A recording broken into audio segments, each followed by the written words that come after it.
ओम शांति। 7 मई की बाबा की मुरली। मीठे बच्चे, बाप से करंट लेनी है तो सर्विस में लगे रहो। जो बच्चे सब कुछ त्याग बाप की सर्विस में रहते हैं वही प्यारे लगते हैं, दिल पर चढ़ते हैं। प्रश्न: बच्चों को स्थायी खुशी क्यों नहीं रहती? मुख्य कारण क्या है? उत्तर: याद के समय बुद्धि भटकती है।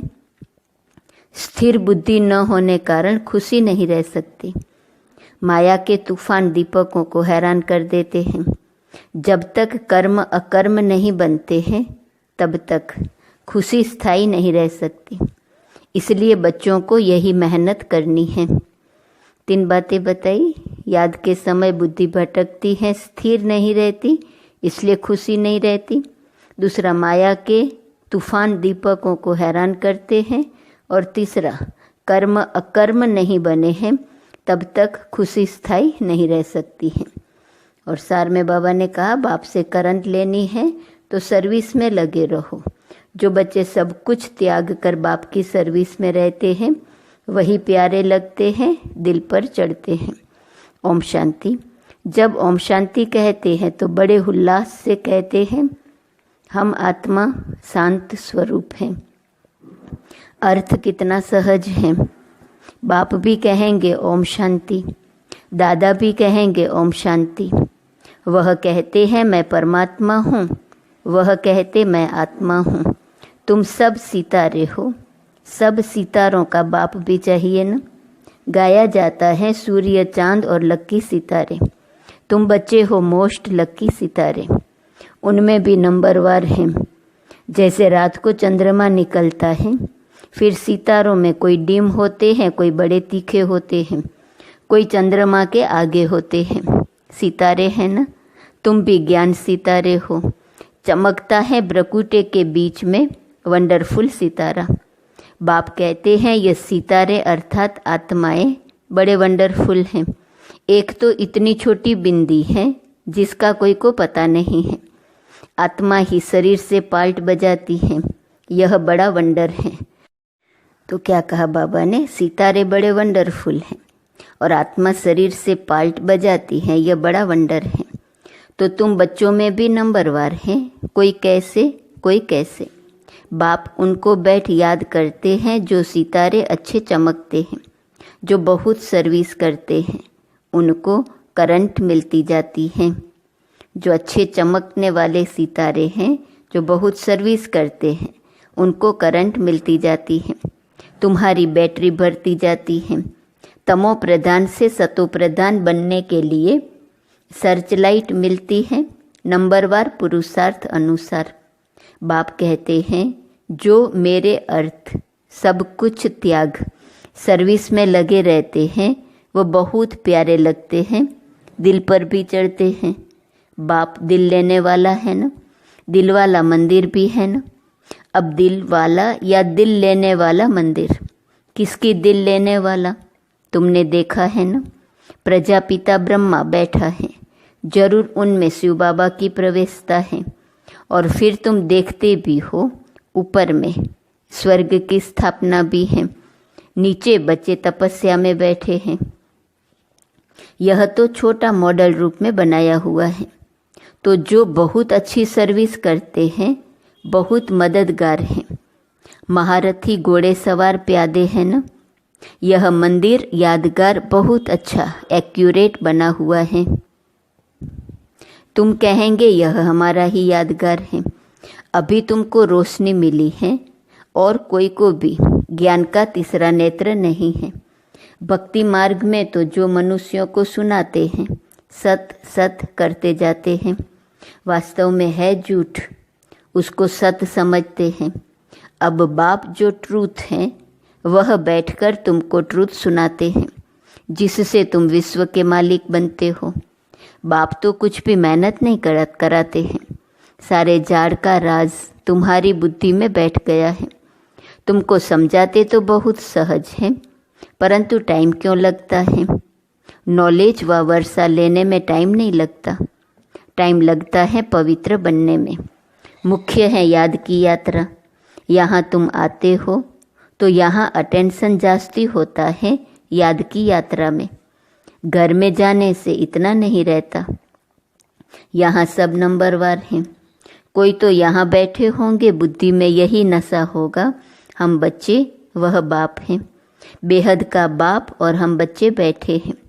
तुम बच्चे जानते हो बाप इस शरीर में आया हुआ है, दिव्य दृष्टि दे रहे हैं, सर्विस कर रहे हैं, तो उस एक को ही याद करना चाहिए और कोई तरफ बुद्धि नहीं जानी चाहिए।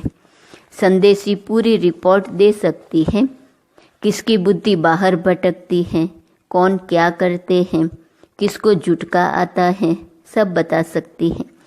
जो सितारे अच्छे सर्विसेबल हैं उन्हों को ही देखता रहता हूँ।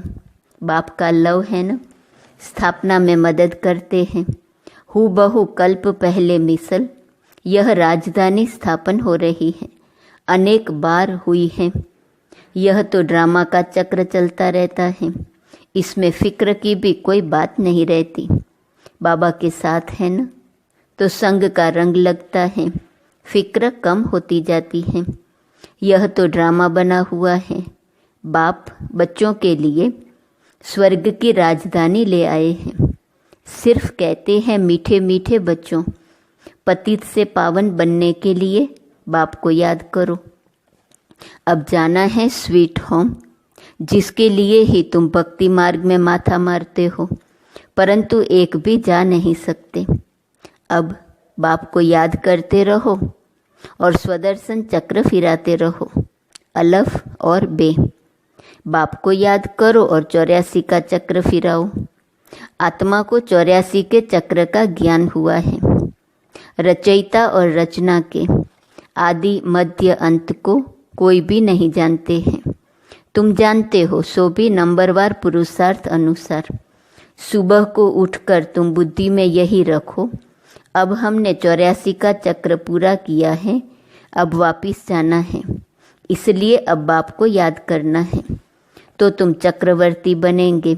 यह तो सहज है ना, परंतु माया तुमको बुला देती है। माया के तूफान है ना, वह दीपकों को हैरान कर देते हैं। माया बड़ी दुस्तर है, इतनी शक्ति है जो बच्चों को बुला देती है, वह खुशी स्थायी नहीं रहती है। तुम बाप को याद करने बैठते हो, बैठे बैठे बुद्धि और तरफ चली जाती है। यह सब है गुप्त बातें। कितनी भी कोशिश करेंगे परंतु याद कर नहीं सकेंगे। फिर कोई की बुद्धि भटक भटक कर स्थिर हो जाती है, कोई फट से स्थिर हो जाते हैं, कोई से तो कितना भी माथा मारो तो भी बुद्धि में ठहरता नहीं। इसको माया की युद्ध कहा जाता है। कर्म अकर्म बनाने के लिए कितनी मेहनत करनी पड़ती है। वहाँ तो रावण राज्य ही नहीं तो कर्म विकर्म भी नहीं होते। माया होती ही नहीं जो उल्टा कर्म कराए। रावण और राम का खेल है। आधा कल्प राम राज्य, आधा कल्प रावण राज्य, दिन और रात। संगम युग पर सिर्फ ब्राह्मण ही होते हैं। अब तुम ब्राह्मण समझते हो, रात पूरी हो, दिन शुरू होना है। वह शूद्र वर्ण वाले थोड़े ही समझते हैं। मनुष्य तो बहुत आवाज़ से भक्ति आदि के गीत गाते हैं। तुमको तो जाना है आवाज़ से परे। तुम तो अपने बाप की ही याद में मस्त रहते हो। आत्मा को ज्ञान का तीसरा नेत्र मिला है। आत्मा समझती है अब बाप को याद करना है। भक्ति मार्ग में शिव बाबा तो करते आए हैं। शिव के मंदिर में शिव को बाबा जरूर कहते हैं, ज्ञान कुछ भी नहीं। अब तुमको ज्ञान मिला है, वह शिव बाबा है, उनका यह चित्र है। वह तो लिंग ही समझते हैं। अब तुमको तो ज्ञान मिला है, वह लिंग के ऊपर जाकर लोटी चढ़ाते हैं। अब बाप तो है निराकार, निराकार के ऊपर लोटी चढ़ाएंगे, वह क्या करेंगे? साकार हो तो स्वीकार भी करें। निराकार पर दूध आदि चढ़ाएंगे, वह क्या करेंगे? बाप कहते हैं दूध आदि जो चढ़ाते हो वह तुम ही पीते हो, भोग आदि भी तुम ही खाते हो। यहाँ तो मैं सन्मुख हूँ न। आगे इनडायरेक्ट करते थे, अभी तो डायरेक्ट हैं। नीचे आकर पाल्ट बजा रहे हैं। सर्च लाइट दे रहे हैं। बच्चे समझते हैं मधुबन में बाबा के पास जरूर आना चाहिए, वहाँ हमारी बैटरी अच्छी चार्ज होती है। घर में तो गोरख धंधे आदि में अशांति ही अशांति लगी हुई है। इस समय सारे विश्व में अशांति है। तुम जानते हो अभी हम शांति स्थापन कर रहे हैं योग बल से, बाकी राजाई मिलती है पढ़ाई से। कल्प पहले भी तुमने यह सुना था, अब भी सुनते हो। जो कुछ एक्ट होती हैं फिर भी होंगी। बाप कहते हैं कितने बच्चे आश्चर्यवत भागंती हो गए, मुझ मासूक को इतना याद करते थे, अब मैं आया हूँ तो फिर छोड़कर चले जाते हैं। माया कैसा थप्पड़ लगा देती है। बाबा अनुभवी तो है न, बाबा को अपनी सारी हिस्ट्री याद है। सिर पर टोपी, नंगे पांव दौड़ता था। मुसलमान लोग भी बहुत प्यार करते थे, बहुत खातिरी करते थे। मास्टर का बच्चा आया, जैसे गुरु का बच्चा आया, बाजरी का डोडा खिलाते थे। यहाँ भी बाबा ने 15 दिन प्रोग्राम दिया था डोडा और छाछ खाने का, और कुछ भी नहीं बनता था। बीमार आदि सब के लिए यही बनता था, किसको कुछ भी हुआ नहीं, और ही बीमार बच्चे भी तंदुरुस्त हो गए। देखते थे आसक्ति टूटी हुई है, यह नहीं होना चाहिए या यह चाहिए। चाहना को चूहरा कहा जाता है, चूहरा अर्थात जमादार। यहाँ तो बाप कहते हैं मांगने से मरना भला। बाप ही जानते हैं बच्चों को क्या देना है। जो कुछ देना होगा वह खुद ही देंगे। यह सब ड्रामा बना हुआ है। बाबा ने पूछा था न, बाप को जो बाप भी समझते हैं और बच्चा भी समझते हैं वह हाथ उठाए। तो सबने हाथ उठाया। हाथ तो जट उठा देते हैं। जैसे बाबा पूछते हैं लक्ष्मी नारायण कौन बनेंगे, तो जट हाथ उठाएंगे। यह पारलौकिक बच्चा भी जरूर ऐड करते हैं। यह तो माँ बाप की बहुत सेवा करते हैं। 21 जन्म का वर्षा देते हैं। बाप जब वानप्रस्थ में जाते हैं तो फिर बच्चों का फर्ज है बाप की संभाल करना। वह जैसे सन्यासी बन जाते हैं, जैसे इनका लौकिक बाप था। वानप्रस्थ अवस्था हुई तो बोला हम जाकर बनारस में सत्संग करेंगे, हमको वहाँ ले चलो। तुम तो ब्राह्मण प्रजापिता ब्रह्मा कुमार कुमारियाँ हो। प्रजापिता ब्रह्मा है ग्रेट ग्रेट ग्रैंडफादर, सबसे पहला पत्ता है मनुष्य सृष्टि का। इनको ज्ञान सागर नहीं कहा जाता। न ब्रह्मा विष्णु शंकर ही ज्ञान के सागर हैं। शिव बाबा वह है बेहद का बाप, तो उनसे वर्षा मिलना चाहिए न।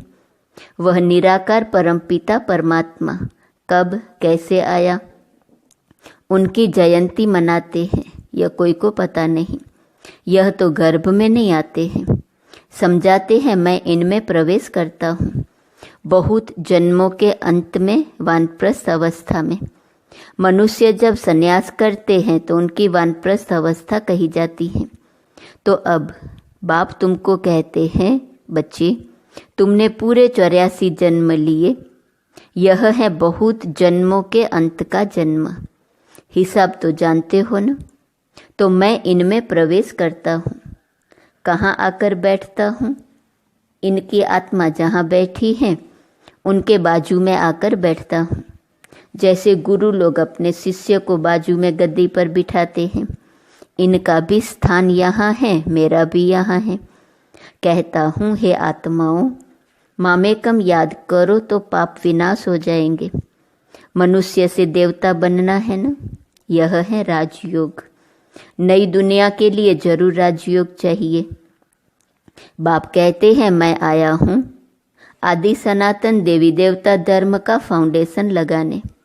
गुरु लोग अनेक हैं, सतगुरु एक हैं, वही सत्य है, बाकी तो सब झूठ है। तुम जानते हो एक है रुद्रमाला, दूसरी है वैजयंती माला विष्णु की। उसके लिए तुम पुरुषार्थ करते हो। बाप को याद करो तो माला का दाना बनेंगे।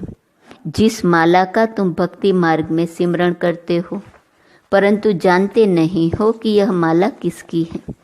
ऊपर में फूल कौन है, फिर मेरू क्या है, दाने कौन है।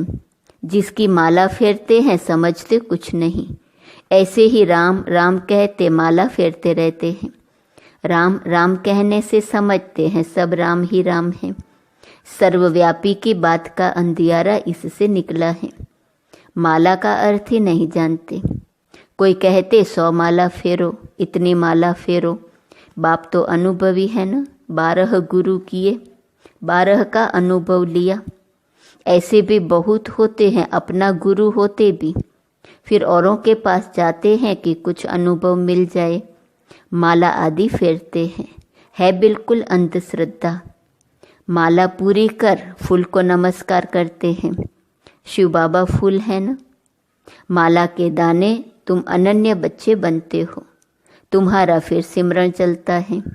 उनको कुछ भी पता नहीं। वह तो कोई राम कहते, कोई श्री कृष्ण को याद करते, अर्थ कुछ भी नहीं। श्री कृष्ण शरणम कह देते। अब वह तो सतयुग का प्रिंस था, उनकी शरण कैसे लेंगे। शरण तो बाप की ली जाती है। तुम ही पूज्य फिर पुजारी बनते हो। 84 जन्म ले पतित बने हो तो शिव बाबा को कहते हैं फूल। हमको भी आप समान बनाओ।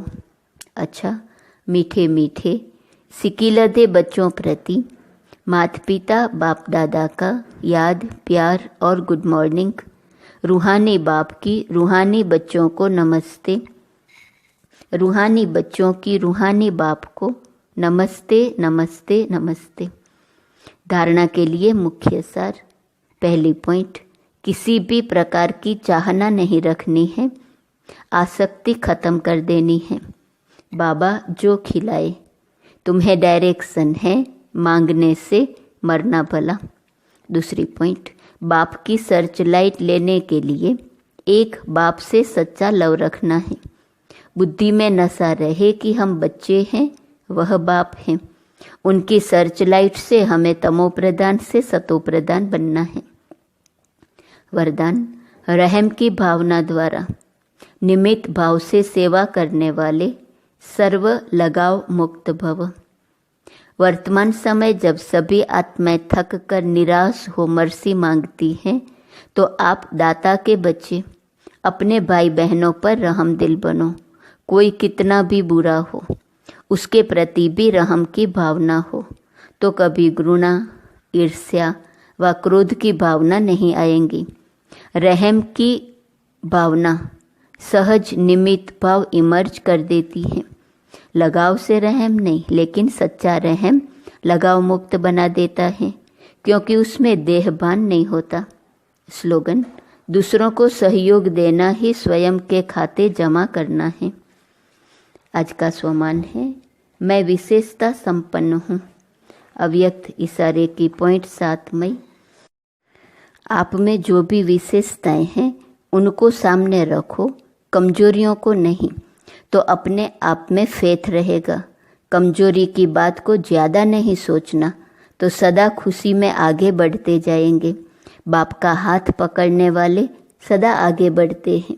यह निश्चय रखो, क्योंकि आपका साथी मजबूत है, इसलिए पार हो जाएंगे।